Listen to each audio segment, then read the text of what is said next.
everybody, and welcome to Real Talk Special Edition. I am your host, Dr. Dawn Reed, or AKA Coach Dawn, and this is a special edition. We do a monthly podcast just for coaches, and we talk about coaching trends and topics and different things of helping our clients as coaches as we go through this journey called life. And so one of the things that came up out of my revamping and discussing this topic was overcoming. And one of the things we thought it would be a really good idea is one, not just show how coaching can help you overcome, but just how people overcome in life in general. And we're doing this special edition and we're highlighting different sponsors and different individuals that we know that have used their trauma, their challenges, their pain to overcome, to be who they are and to be the best that they are. And they're making impact in the community, in the industry that they're in. And so we're excited. So this is our maiden voyage. So I want to say thank you for helping us break this first episode in. And I'm more than excited to have our first guest, Mr. James Anderson Jr., to be my first guest on this first episode. So thank you, James. I'm excited to have you here. And you know, I am no stranger to James. I call him Woody. I still call him Woody. It still feels so weird to call you James. I'm saying it and I'm like, I still feel so weird. As many of you know, and some of you who don't, James is my brother-in-law. But we're also business professionals, right? So we partner and collaborate on different things, and we have for many, many, many years. And so, so I'm going to hand it over to Mr. James, and I'm going to have him, he's an entrepreneur, a father, a son, a dad, and a wonderful human being. I've been on this journey with him for many years.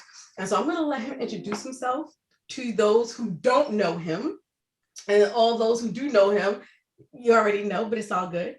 So James, I'm going to hand it over to you. I continue to let people in, and you take it away, sir. Good evening, everybody. My name is James Anderson, Woody to some, Jim to some. I'm born and raised in Newark, New Jersey. Did all my formative education in Newark, Peshawn Avenue School, University Gifted and Talented Program, Weekway High School, and I graduated from Rutgers, Newark in 1994 with a degree in education and African American studies. Taught for a little while, and since 2007, I have been a full-time entrepreneur running Anderson Aquariums, which is a full-service aquatic business. We do sales, installation, and maintenance of aquariums and outdoor ponds. Follow Anderson Aquariums on Instagram. Also, AndersonAquariums.com. Shameless plug. I love it, though. It's good. It's good. Yes. Keep going. Father of 3, Savon, Javon, and Deanna Anderson, and cancer survivor, Newark survivor, and I'm sure you'll find out more as the night goes on. Oh, absolutely. And thank you. So I'm gonna get right into it. And I'm gonna change it to the reading glasses because I'm looking at my writing going, yeah, okay, we can't see that at all. So now I got to put my little professor glasses on so I can read. And so please forgive me, everyone, because I may mention his book. I do have it over here to my left, your right. So I don't want anybody to think I'm being rude when I face over here, just in case I read something. So the first thing I really do want to talk about is the motivation for the book, right? Doodles of a Survivor, my journey back to James. First, love the title. The book started out as a tell-all, right? Initially. And based upon how I interpreted what I read, it came out of or started out of anger or guilt, right? Or this place of hurt. And as I read it, right, and I believe it or not, I don't know if this was intentional or not, but even as I read it, I started to see that healing take place, right, from where it started to where it ended. So tell me a little bit about what changed, what clicked for you to take it out of that to where it landed. It actually stopped feeling good, you know, to continue to repeat things, events that had happened some many years ago, like to write about that was signaling to my body that we're currently going through this right now. And I didn't want to do that anymore. And I just, even subconsciously, I just didn't feel comfortable writing about stuff that I had no control over. You know what I mean? I do. And it just started to shift in my own head that I wanted to do this differently. Okay. I still wanted to do it, but I needed to do it differently so it could be something that is entertaining, inspirational, educational, and yeah, just it inspires people that you can do it. You can do whatever, you know. Absolutely. And so much that we think is law based on society, it's just like if you take time and sit down and look back at it, it's just like, why is that? Why is that? Like that doesn't, I don't know why, I don't feel like that. But society has drilled it into us like this is the way you're supposed to be. This is what you're supposed to do. And if I did that, I wouldn't be working for myself for the last 14 years. What? I'm glad you said that, because that's one of the things that I see in coaching a lot when I'm coaching other people. They are living by somebody else's narrative of what they can do, what they should do, what they shouldn't do. And then they feel guilty making a choice to live for themselves. So I am glad that you mentioned that, and to hear that you had that aha moment of, wait, no, I don't have to live by somebody else's narrative, right? So thank you for sharing that. And so with that being said, I also saw that you said there's no rhyme or reason, no format, if you will, to the book. It's poems, it's social media posts, it's things from your diary. So how should one approach reading the book, right?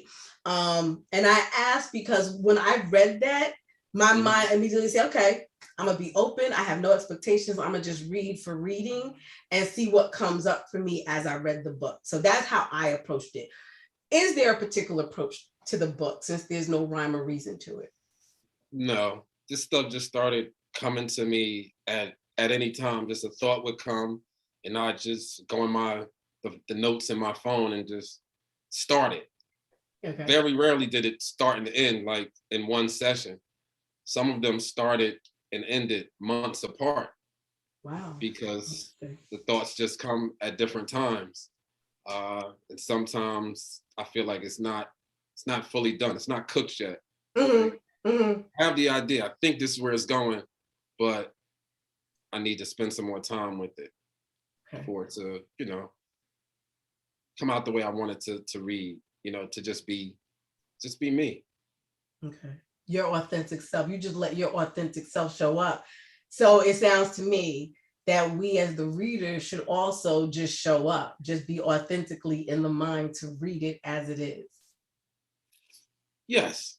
If you go into it looking for punctuality, looking for no. Sometimes I had debates with the editors of the book. Shout out to Journal Joy Publishing and Nicole Giamma, the editor, because I said no, that's the way I want it to read. Right. I don't need a period at the end of every sentence. I don't need, this is the way I want it to read, just like this. So if I felt it with the word I got, then I got. Yeah. And how that be, right? Yeah, exactly. Exactly. Thank you. No, we hear on that. I understand that wholeheartedly. Thank you. So, and I asked that question because I do think readers should understand why they're going in to read something. Sometimes people overanalyze stuff, and like you say, if they're going in to look for grammar and certain cadence, in Right. English language, this is not that type of book, but it is a book that's meaningful. And since we're on there, I'm going to do a little shameless plug for you. I did put in the chat the link to the book. So those who are interested in reading the book and buying the book, I'm going to repeat that, in buying the book, the link is in the chat. Because you are a listener of Read Ready Life Coaching, you actually can get 30% off other merchandise and items on Mr. James Anderson's website. So if you put in Read Ready, REID, you get an extra 30% off of other items there. But you're also getting a discount because you signed in today. So make sure you check out that link because it's temporary. It ain't staying. So I don't think it's going to be up all night. So y'all better get y'all book while y'all can. Get it on a discount. Okay, that's my shameless plug. All right. So I broke down my next questions in sections, right? Did it in sections. One of the biggest themes I saw in the book was the cancer diagnosis, being diagnosed with multiple myeloma. And you and I have talked about this before because, as you know, I was diagnosed with Waldenstrom, or the precursor to Waldenstrom, and we know they're cousins, right? So you and I have had some nice little conversations. And I found that resonated a lot with me. So volume 1, so you broke this out into volumes instead of pages or chapters. Volume 1, making cancer your friend. I want you to tell me a little bit more about that. And in particular, how did this influence your healing and growth by making cancer your friend? Yeah, just anything that you're fighting against, like it doesn't get better. Like we've been fighting poverty, we've been fighting the war against drugs, we've been fighting, and stuff doesn't get better. But I just decided that I'm gonna just see, what is this thing here to teach me? What is it here to show me? Because I felt like I was a pretty healthy dude. And shameless plug for medical healthcare professionals. Anybody, go get your physicals. Yes. Get your physicals, gentlemen. Get your, you have to prostate. Get your prostate, all of that. Get mammograms, it. Everybody, yes. Yeah. I was no symptoms, no nothing. I just went for a regular routine physical in 2015, and they told me something's not right. So you got to come back, and went from doctor to doctor to doctor till I walked in the doctor and looked up, and I said, I know what type of doctor this is. Maybe they sent me to the wrong place, but no, I found out, that I had been diagnosed with multiple myeloma, and I didn't tell anybody. My wife, my kids, I didn't tell anybody for maybe 3 months, because I wanted to get my mind together to make sure that I was ready to deal with people's reactions, because most people, when they hear that, it's a death sentence. Yep. And I just wanted to be able to keep a smile on my face and be ready for whatever other people's reactions were. And once that happened, it was like, okay, I did it before I said anything to anybody. I'm gonna continue to do it and just try to learn as much as I can. I wasn't going to commit to a lifetime of being on medication. Like I'll do this because it's what I have to do right now in this immediate moment.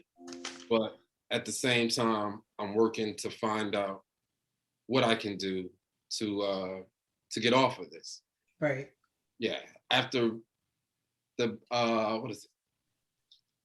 EOB, the explanation of benefits that you get when you go to the doctor. Yeah. After one of my visits, I rarely look at them, but after one of my visits, I just happened to look at it, and they were charging $20,000 for me to be there for 2 hours. As a business person, I'm not getting rid of you.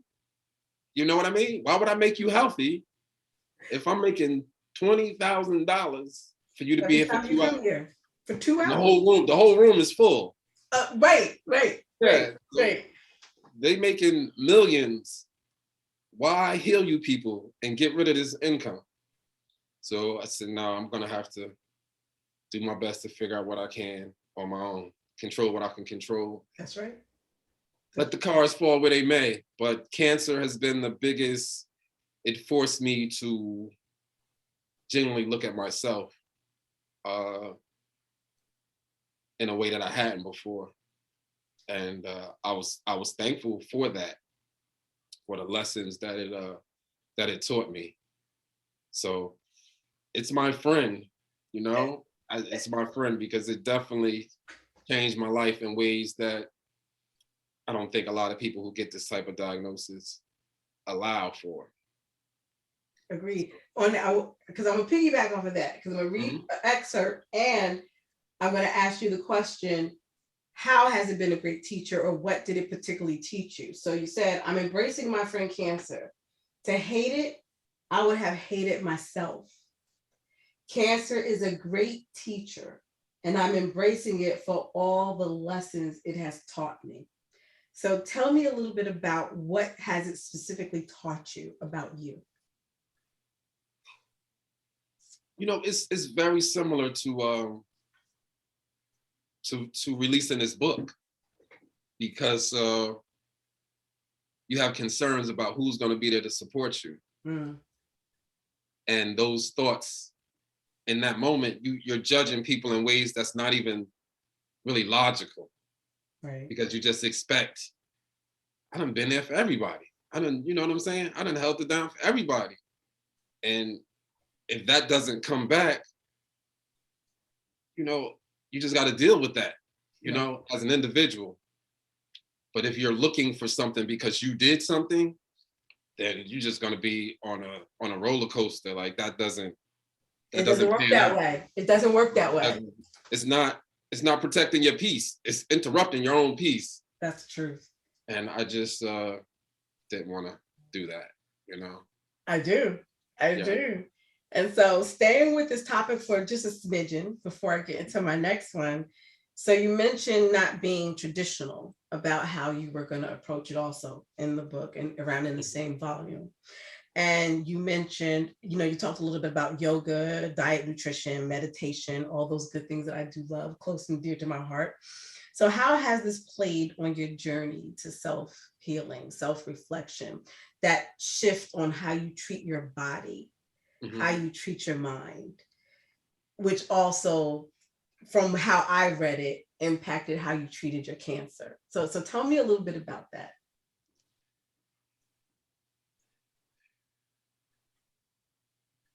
It's just breaking down all the, I think of it as like, as we grow in life, we develop these little tunnels.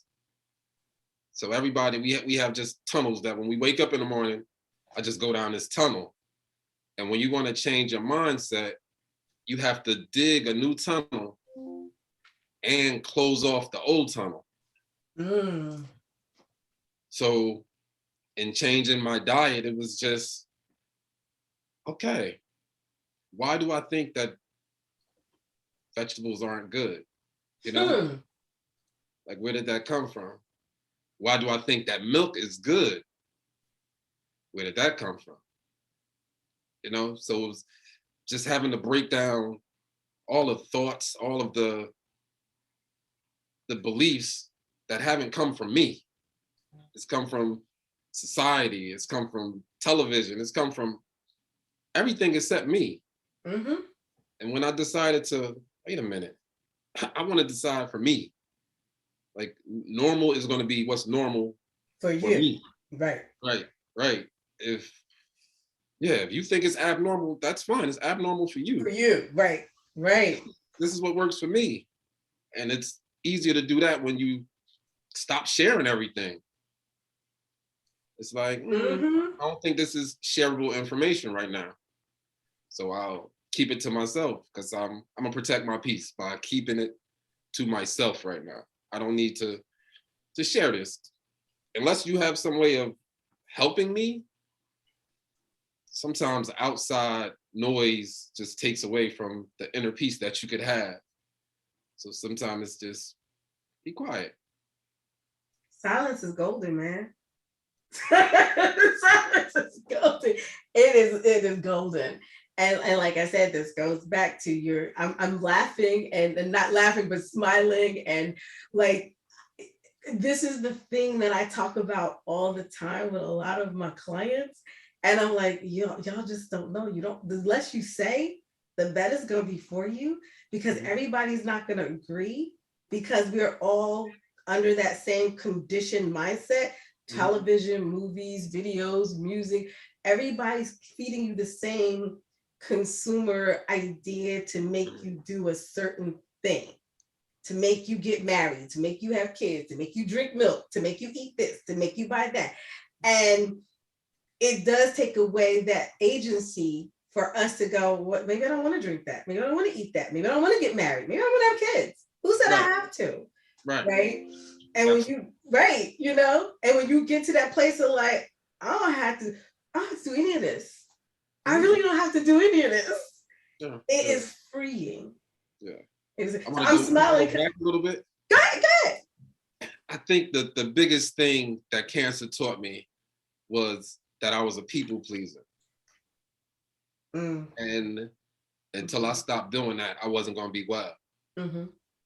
And yeah, once I wasn't well immediately, but I slowly, began to get better when I was more concerned about what I thought and less concerned about what you thought.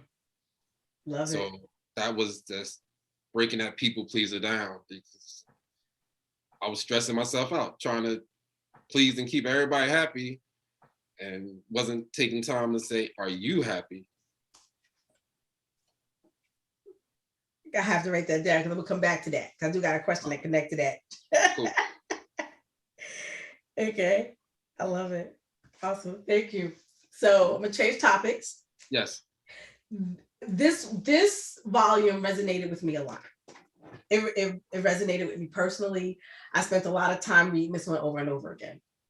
It's Skin Tone, Volume 5. And I'm gonna read what I highlighted that really stuck with me. Skin tone. Being a dark-skinned person has been tough, because society starts to implant in your head that not only are you a minority that's seen as less than by many, but you are at the bottom of the totem pole in the category also. Terms like blackie, tar baby, spook, and more became terms that cut to my core. I became ashamed of something that I could or should have taken pride in. It shouldn't have taken anything outside of me to help me feel good about me and anything in my physical makeup. And the reason why that resonated with me, being a darker woman, I grew up with my sister, as you know, being lighter eyes, lighter complexion, lighter hair. She was the pretty one because she was lighter. Or being called ugly because I was dark skinned, or you're really cute for a dark skinned sister, right? And hearing these same terms. So this definitely resonated with me. So with that, because that is trauma, and a lot of people don't realize that you take that childhood trauma that you grow up with, something you can't, like, it just don't come off. I can't, this is who I am, right? And I can't change this. And I don't want to change it. And I shouldn't want to change it, right? So with that being said, as an adult now, how are you working through this part of that type of trauma and making that mindset shift is in loving you, loving your skin, the skin that you're in? Right. It's ironic that you would pick this one, because this is probably the most touching one. This is the one that really kind of started it all. Interesting. Yeah, because I think my skin tone is what has shaped me in good and bad ways. I became ashamed early on, like as a young kid, became ashamed of it. And then at some point, started doing whatever I could so that either my reputation preceded me before I walked in, Yep. or once I walked in, you were looking at something else. Yep. Like, that dude is fly. Those sneakers is tough. I like that shirt. Oh, that's the funny dude. Or, Yep. you know, I just became good at things so that in my head somehow I thought people wouldn't look at this as the first thing, as something to be rejected by. So I developed a sense of humor. So as soon as I walk in a room, like, don't go there because I'm not. I'm a cracker. Yeah. Yes. Yeah, I became good at sports. I initially I was a good student. Yep. You know, I was a very good student, and then became a knucklehead because that's what I thought, you know, people liked. So I was just doing things, becoming good at things. Mm-hmm. And it worked in both ways, in that I became good at things. And the crap side of it is that it developed out of just some trauma, some bogus, just stupidity. You know what I mean? That just From other people. Yep. Yeah, it was just ingrained into me that you got to do something to overcome your dark skin. Yep. And Yep. I did things. So I still like some of those things, even, you know, I like them. But that's a good thing. It's no still longer a good thing, right? Right. Yeah. Yeah. It's no longer something that I use as a crutch to. That's the point. Hey, when I walk in the room, look at all of this stuff first. Right. Here I am. All of me. All of me. All of this. Yeah, it is what it is. It is what it is. Exactly. No, and I relate because my thing was I became good in art. I became very studious. I was the straight A student. Mm-hmm. Like I did all of those things to compensate until coming into the play of like, yeah, I really don't need to do that. I really don't need to do that anymore. But love it. Thank you. Yes. So I'm gonna shift gears. But so that, just so you know, that was the one that stuck out for me for obvious reasons. Yes. So I'm going to talk a little bit about the relationship part. Mm-hmm. And so volume 3, right? Mm-hmm. And let's see, what's the title? I want to make sure I get the title right. Behavior is more truthful than words. Mm-hmm. I'm going to read a couple of things. Okay. And I'm going to ask you a question about that.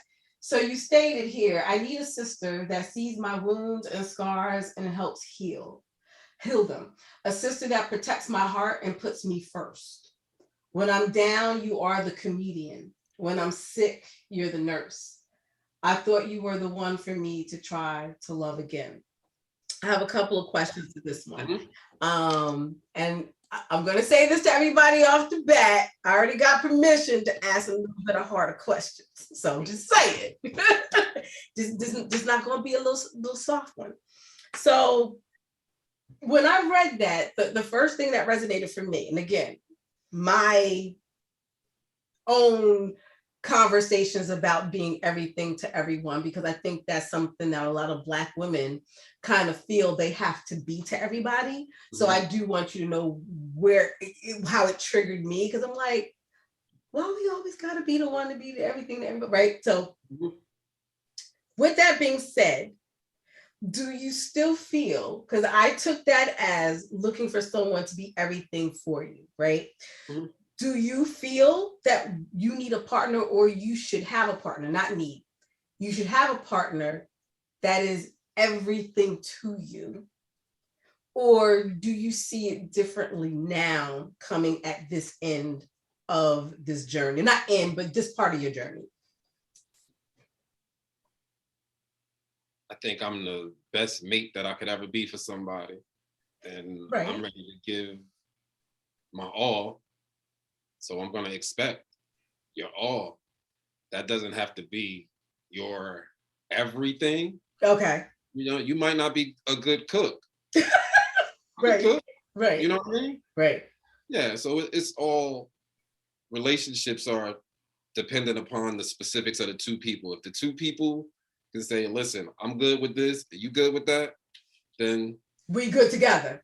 we good together. Okay. Yeah. Okay. Yes. Yeah. Yes. And that is important because I will, when I've done relationship coaching, for instance, I have found that just even looking at a couple, and in this case, race really didn't matter, but I do think that there's this idea of what women should do and what men should do, right? And again, that social construct of society telling us how married people or people in relationships should be. Right. And I have found that one of the biggest things is that certain parties in the relationship is like, you're supposed to know what I'm thinking. You're supposed to know what I want for dinner. You're supposed to know what I like and what I dislike. You're supposed to be my best friend and talk to me all the time and, put work aside and pay attention to me. And, again, I looked at that from different perspectives as a wife and as a Black woman. And so I really did want to ask that question. And the response you get, thank you, it does make sense that it's what we agree to. And I'm 100%, whatever that looks like for you and your mate, it should be.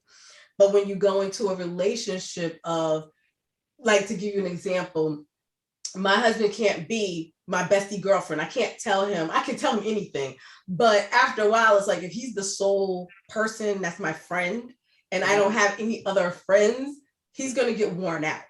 Or if we're both in that mindset of he not in a good place and I'm not in a good place, but he's expecting me to put my bad place aside, what does that look like? And so I do appreciate you answering that question. And so I'm going to ask it again in a different way. Has your belief about what you've written changed? Or is it just, is what me and my mate agrees to at this point? Like, are you still, I want you to put everything aside. So does that mean the woman that you're in, if she's okay with putting everything aside, then good, that's going to work? Or is it more of a, we're in this relationship, I'm asking you to put everything aside to put me first. And she's like, yeah, I love you, babe. I would love to, but I do have this over here. Can I do this first? Like, I'm trying to understand, what would that look like going forward in a relationship for you? If you can even describe it. Yeah. I think where we may be missing each other is everything. Like, I'm speaking specifically, if I'm down, right, I need my mate to pick me up. If I'm sick, I'd like my mate to be there when I'm sick. Right. You know what I'm saying? In those times, but yeah, Okay. I've my last relationship, she has 2 kids, and she has to take care of, the kids, right, priority. So I'm cool. Okay. I got stuff to do. Right. I got stuff to do too. So I think communication is the key. Like real communication, not the, not that surface bullshit. You're supposed to know what I'm thinking. Yeah. Or, Yeah. You know what I mean? Yeah. Real communication where both parties are, okay, tell me what you heard, because I want to make sure that you're picking up what I'm putting down. Right. Sometimes I can say something and it could be received totally different. Like, everybody who reads these doodles, I've got all type of responses from people from about the same thing, but 5 different people had a different interpretation. Ways, Yeah. Right. But that's to be expected because we all have different experiences. And like I said, what resonated with me may not even, somebody else might go, oh, didn't think anything about that, right? So no, that's perfectly, which is what really I liked about the book, is that you can walk away with your own insights and your own thoughts and have you step back and reflect on your own decisions in your own life. No doubt. Get the book, y'all. Get the book. With that being said, because you did talk about having 3 failed marriages, are you put on? I don't know if I would call them failed anymore. Okay. So change your language. What would you call them now? I had 3 marital learning experiences. Okay. So again, going through the book, because I'm going by reading the book, you say fail. So now after post publishing, it's 3 learning experiences. And that probably that's one of the doodles from early on, like one of the. More a little later, but it's okay. It's all good. Yeah, no, for Okay. sure. I mean, even after I write stuff, Yeah. time goes on, and it's like More maybe I don't. self-reflection. Yeah. I really want to be accountable and responsible for anything. So if anybody read anything in this book and feel like I'm taking a shot at you or taking a shot at anybody, I'm sorry, but it was really for me and my own accountability. I'm not going after anybody. This is really about You, my journey to your change. journey. Yeah. That's Yeah. right. Yeah. That's right. Absolutely. Although, see, I'm gonna just tell you, the coaching me is like, what's no need for you to apologize? That was your journey. I love it. But going into my question anyway, has this put you off of marriage, or would you be open to marriage again? Or like, tell me what's your feelings about marriage going forward. I'm not against it. I don't Right. see it as, some, criminal thing. And I also don't see it as something that I have to do, you know? Again, it depends on who becomes my person. Like if we're good with it as this, then Good. we're good with it as this. Yep. Not really nobody else's business, what it is. Ain't nobody's business. Yeah. Yes. Definitely more into protecting my relationships. There you go. All of them, Yes. All of them, not just, a relationship in terms of romantic, familial relationships, my friendships.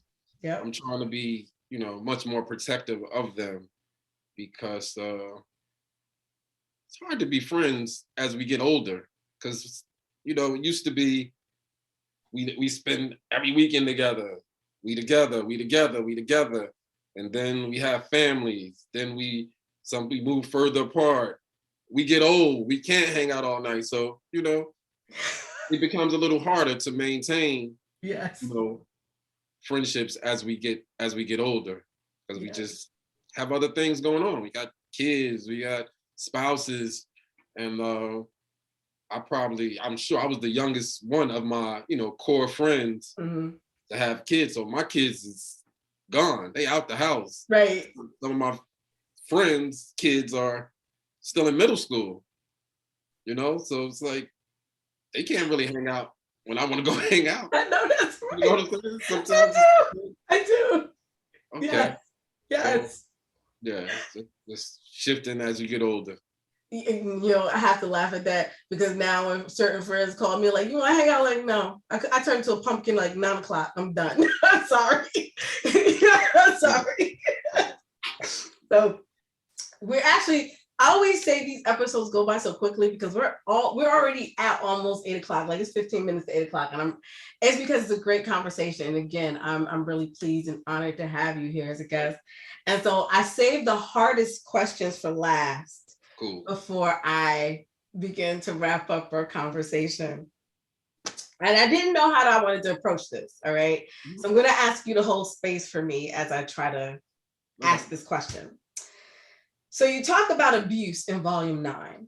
And in summary, I read parental abuse, childhood trauma, because you are a product of a single family, a single mom, single parent. You are a product of, a dad being absent, right?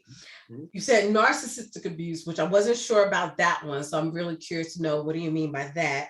And then you made mention about sexual abuse, right? And I wasn't 100% sure where that was going. And you did mention Me Too. And so I was looking at the information. I'm like, well, the overall trauma that you mentioned in the book, I first was asking myself, what is he equating the trauma, the childhood trauma he experienced with sexual abuse? Was he sexually abused? And Again, you don't have to answer if you don't want to, but I do want to ask, when you say sexual abuse, what were you referring to? I wasn't sexually abused that I know of. Okay. And I'm not sure where you're speaking to. So Okay. help me out. Yep. Let's see. Let me find the passage. Mhm. Let me find the passage. Because like I was like, oh, okay. And because I struggled a little bit with it, I wanted to make sure I understood it clearly. So let me see if I can find the passage. Give me 1 second. Everybody, give me a minute because we're going to go. I did say volume 9. Did I say volume 9? I did say volume 9. While you're doing that, I could speak to the original book was called He Too. Yes. So I was just piggybacking on the Me Too movement because at that time, the field was really more so just going to talk a lot about the underreported phenomenon of male physical, sexual, and mental abuse. Right. Okay. Right. Okay. Because I was going to ask that question too about that. And I agree with you 100%. I believe Terry Crews had came out and said he too was sexually abused by some of those big wigs in Hollywood. And he got some slack for it, which it broke my heart because I feel like men do get raped. There's percentages of men getting raped, boys getting raped, and women already don't really report it like we should. Men are even way lower, like single digit reporting, right? And so I agree with you. So I found the passage, right? So you were in this chapter, in this volume, it is called Sexual Seduction.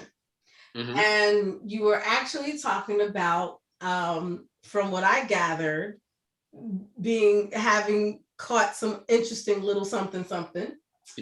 Yes, NGU, non-gonococcal urethritis. There you go. and so here's the passage. Exposure to sexual themes, underreported molestation, sexual abuse, training youth to keep secrets, shaming and not believing those that do find the courage to speak up can have an impact on the youth long term. So because of that, and then tying it back to speaking about the Me Too movement, I wasn't 100% sure. Either one, are you equating your trauma and pain in the absence of sexual abuse with the Me Too movement of women experiencing sexual abuse? Or were you sexually abused and or someone you knew sexually abused? And therein lies this particular passage. So can you give me some clarification on that part? The Me Too movement is it was mentioned strictly because originally the book was called He Too. After that, there's no other connection throughout the book with Me Too.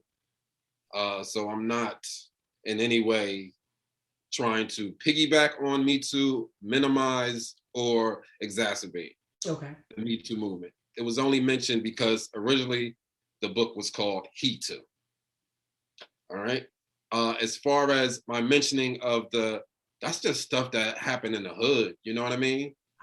In terms of, I'm just talking about people in general. I've had several girlfriends who have told me that they were sexually abused.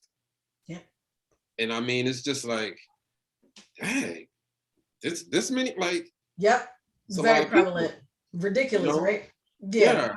So, and working in the school systems, when I worked at UMD, you hear stories, you come across things that people are experiencing, kids, and it's just like, wow, this has to have some impact on them moving forward. You know, and it has to. I don't see how, I don't see how you could experience that and then just carry on with life. How can you have, I don't know how you can have average sex. How could you have sex and not have that in your head at some point? But I know it's not an easy thing to say to somebody, to come out about, you know? And you know how you said earlier with society teacher, it's the same thing that society teach women. And I'm saying this as a woman who's experienced sexual abuse and molestation. And I say this to say, we're told this happens to all women, get over it. Mhm. Or don't worry about it, you'll get over it. It's nothing. It's nothing. It's just your body. It's not your mind. It can only get to you if you let it get to you. So taking away a woman's right to grieve her own loss of self-worth because of somebody trying to take that from her and trying to mute her voice and how she feels. The unfortunate thing is that hurt people, and they teach you how to bury that hurt because what else can you do with it? Especially when you live in a society, which is what the Me Too movement was born out of, is people didn't say anything. We're told not to say anything. It's just going to cause a problem. So pretend like it don't happen, suck it up, put your big girl panties on, and go on and continue to deal with life. And like you said, it does impact relationships. It impacts trust. It impacts a whole heap of things. But we're told you got to bury it. Low, low, low, right? So, but thank you for sharing that and clarifying it. So where does the narcissistic abuse come in? Can you tell me about that? Not really. Oh, okay. It was just something that was just okay. So y'all can see I read the book, right? Yeah. Because there's no fake. I'm just going to read a couple of passages. I read it from the beginning to the end. Yeah. So I'm gonna close this up, and then we'll open up for some Q&A if anybody has any questions or any comments or any thoughts. So what stuck out for me, maybe this was my coach hat coming on, right, is, cancer is something that eat away at you physically, right?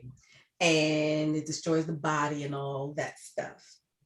And then I looked at some of the experiences that you had and the psychological trauma that you experienced on your journey.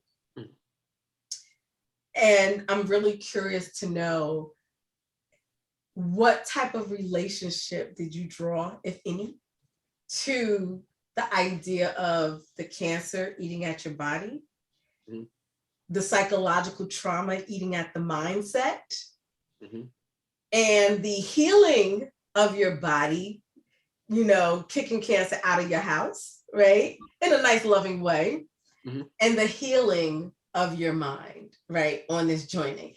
Was there any relationship or parallels did you draw from? Because it was something that stuck out for me. So I was just curious for you. I'm going to ask you to repeat the question. Of course I will. Right. So what was the correlation or relationship between getting cancer and the mind, right? In that state of being, right? Yes. And the remission of your cancer, the healing of your body, and the healing of your mind.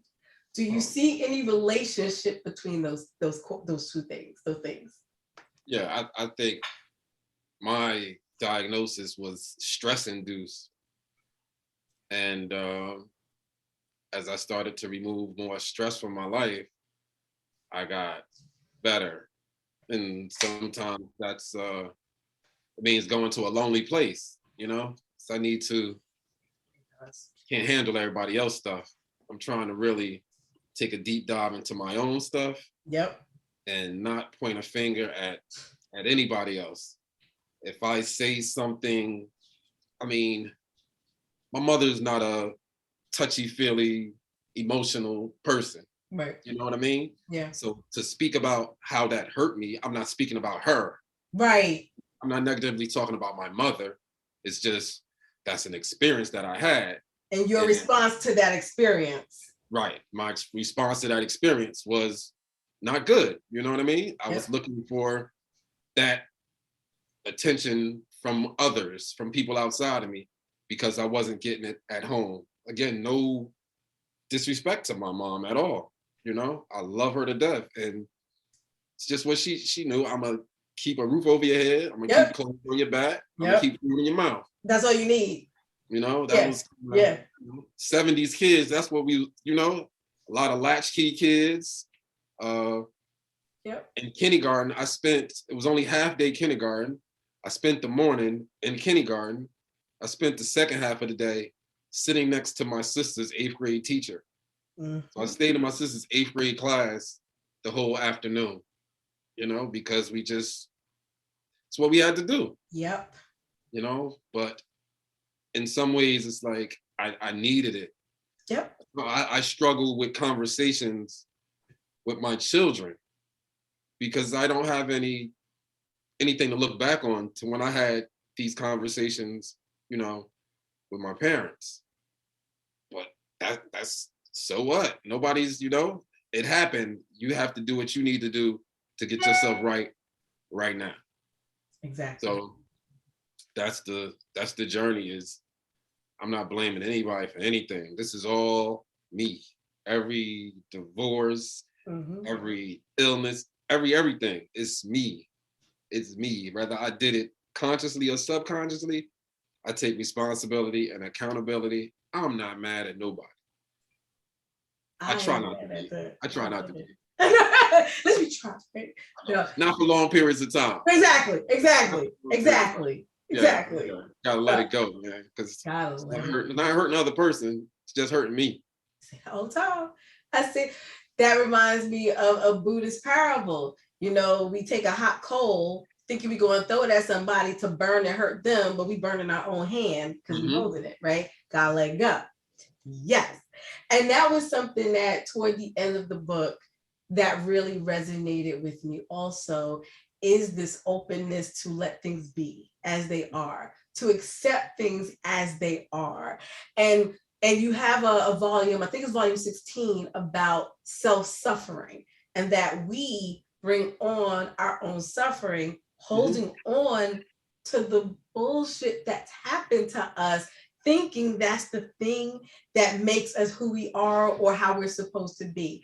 But when we can let all of that go, we find such an amazing place of healing and love and self-love and self-reflection, which you talk about, which is apt for the book's name, Doodles of a Survivor, my journey back to James, right? And so I enjoyed the book. I enjoyed it. It was touching. It was honest.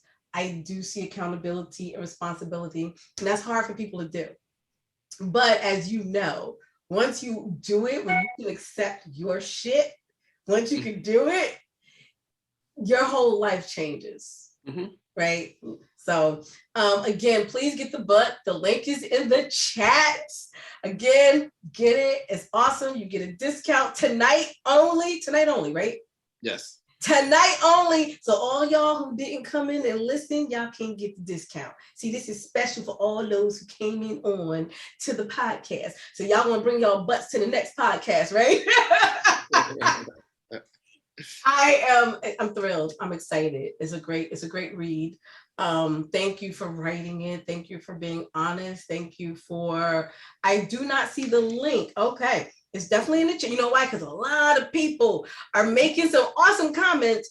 So I would love for, if you have anything that you would like to share, I'm going to copy this again and put it in again for everyone in the chat. There we go. I just put it in again.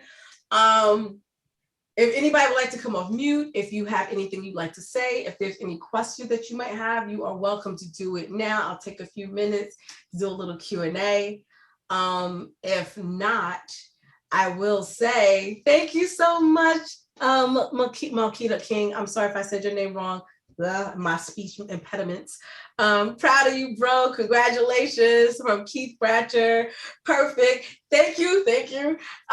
Yes, again, thank you for our maiden voyage. So this is what everybody got to look forward to as we bring more special editions to everyone.